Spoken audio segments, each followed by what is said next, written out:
Hey guys, welcome back to my channel. So today I'm going to be sharing a handbag video with you guys. I'm going to be talking about a handbag that I've been having a little bit of conflict over selling.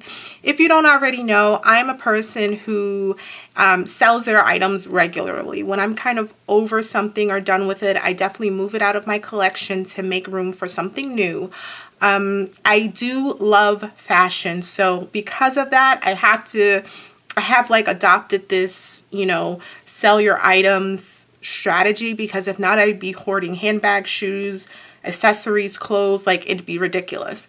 So that's a decision, a commitment I made to myself. Is just that as I bring things into my collection, I do have to let go of other things. I always talk about it that I have like my Poshmark closet where I sell on there regularly. So there's this one particular handbag that I have had this kind of internal conflict about selling.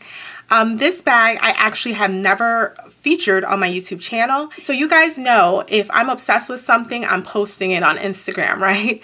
So in the last 4 years, I've only posted this handbag twice. And that says a lot. I mean, if I love something, I'm going to be using it constantly. But that brought me to today's video because I've been struggling to let it go.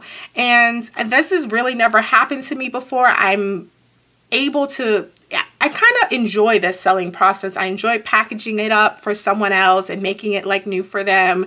So I don't know why I was having such a difficult time parting with this particular handbag. So the handbag I'm talking about is my Louis Vuitton Delightful PM. So here's the bag. I've had it kind of in storage. It's just been in my closet. So in the last 2 years, I've only worn this bag twice. So I've listed it and then taken it down, and I just couldn't sell it. But it's been really nagging at me because it's like, wait a minute, why is this still sitting here? Like, I forget about it. I'm like, why is this still here? And then I've said to myself, like, why? Like, why can't I let this particular bag go? So I kind of sat down and I was like, let me think about this logically, because I was kind of feeling like I was getting sentimental on the bag, like sentimental value, and not thinking not thinking rationally about why am I still holding on to it. So I came up with some like pros and cons about this bag, and I thought it would be just fun to share because, purchasing handbags, selling handbags is all very like personal. And I think it's fun to also kind of share your rationale behind certain things. And I wanted to make this video to share with you guys kind of the pros and cons list I came up with for this particular bag and this particular transaction of why it was so difficult for me. So yeah, let's just get into some of the pros and cons. I'm going to start with some pros about this bag. This is the Louis Vuitton Delightful PM, and I purchased this bag in May of 2012. I purchased it actually on my 28th birthday. So this bag was made in 2012, and it was also, can you see, it was made in France. And if you know, purchasing kind of a monogram bag in the US that is made in France is kind of hard to come by. So that's what also makes this bag very special. Also, like I mentioned, I purchased it on my 28th birthday, and it was kind of my first grown-up, kind of grown woman purchase that I made for myself. It was not a gift. I purchased this on my own with my own money, and I actually did not have a particular bag in mind when I went into the boutique. I purchased it in the boutique in Atlantic City. I was kind of having like a little staycation in Atlantic City, and I went to the boutique in the Caesars Pier shops, the Louis Vuitton boutique there, and I had a fabulous experience in the boutique. My only criteria was that I was looking for an everyday handbag. I wanted a monogram bag, an everyday handbag, and I wanted it to be made in France. So that was my criteria. So this is what I ended up deciding on, which was the Louis Vuitton Delightful, which I think this is an excellent everyday bag. Like, it's a hobo style bag.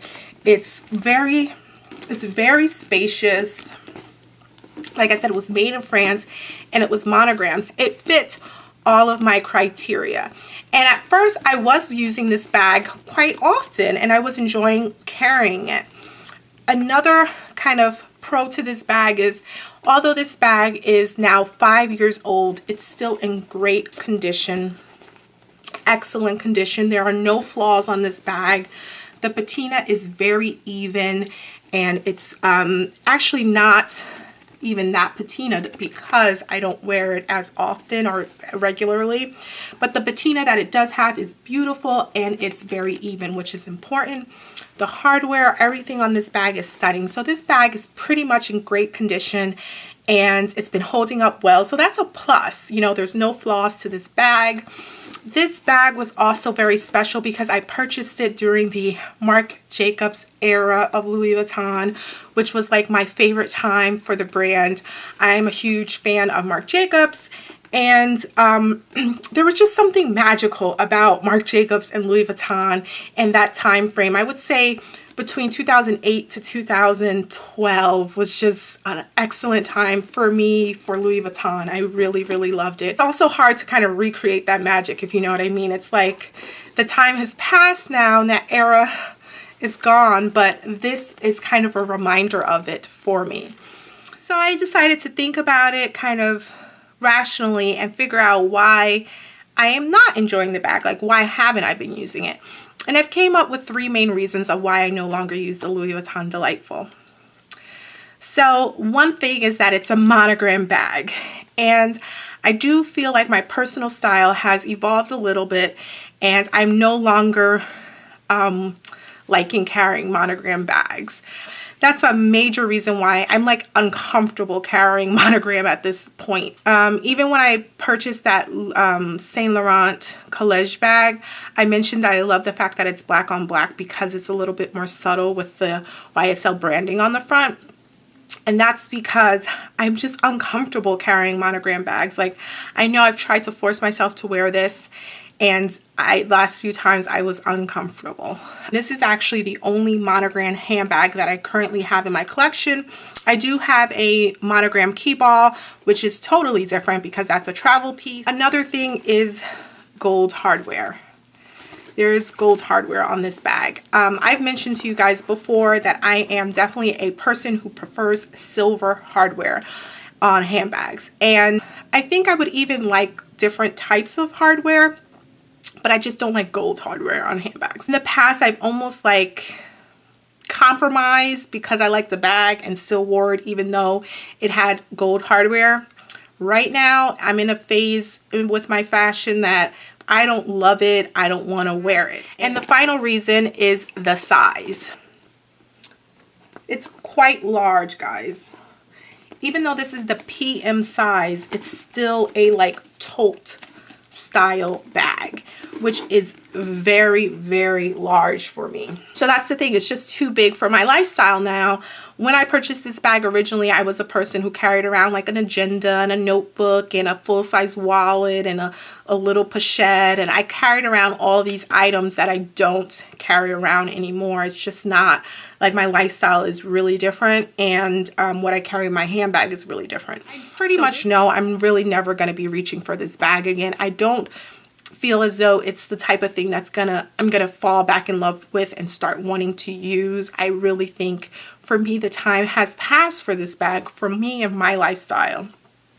But again, I was conflicted about selling it, and I really think this bag does have some sentimental value for me. Because I know I'm not going to use this, I still cannot justify, and I don't want to try to talk myself. It's just not logical for me to keep it. It's just not.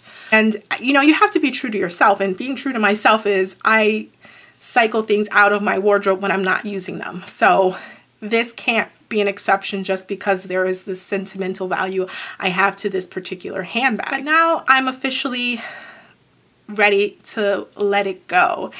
And I felt like maybe I can have some sort of token from the bag as far as something that I can keep as a reminder of the bag and the memories. And then I realized something. I have this luggage tag that's hot stamped with my initials. And I purchased this luggage tag that same time I purchased the bag. Like, I purchased the luggage tag for the bag actually. And I had it hot stamped at the boutique, and I've been wearing it on the bag since the day that I purchased the bag. So obviously I'm not selling the luggage tag because it's personalized to me. I think it's also really cool that the luggage tag and the patina on the handbag are identical. And that's because, like I said, I've attached, when these were brand new, I've attached the luggage tag to the bag and I've never taken it off since I purchased this bag. The luggage tag is kind of a token of this handbag. So I figured, hey, let the bag go. You're going to keep your luggage tag. I actually might not use this luggage tag anymore because it's, again, the patina is identical to my bag and now they're going to be separated. I think I'm going to put this luggage tag in a shadow box and kind of preserve it in a way and maybe put it in my closet as a decor. But I think this is going to be now my kind of token of this bag. This bag has actually just been sold, so I pulled it out of the closet this morning so that I can pack it up and mail it out today to the new owner. And I figured I'd film this video and feature it. And yeah, I'm going to take my luggage tag off of it now because the luggage tag is staying with me and the bag is going to a new home. But you know, that's okay. Here's my luggage tag.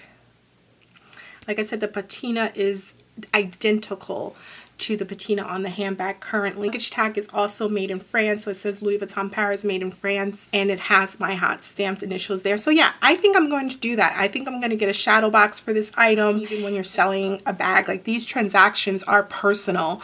It's not just like selling and buying, selling and buying. And I don't sell my bags to fund other stuff. That's another thing.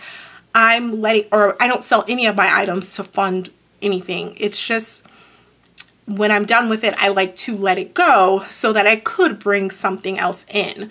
But if there was something I wanted, I wouldn't sell off something that I'm not ready to sell or don't want to sell so that I can go out and buy something else. Like, that's not the point of it. I thought it would be fun to share my thoughts and kind of the process of when you sell something. It is, you know, something you have to think about because when you sell it, it's just gone.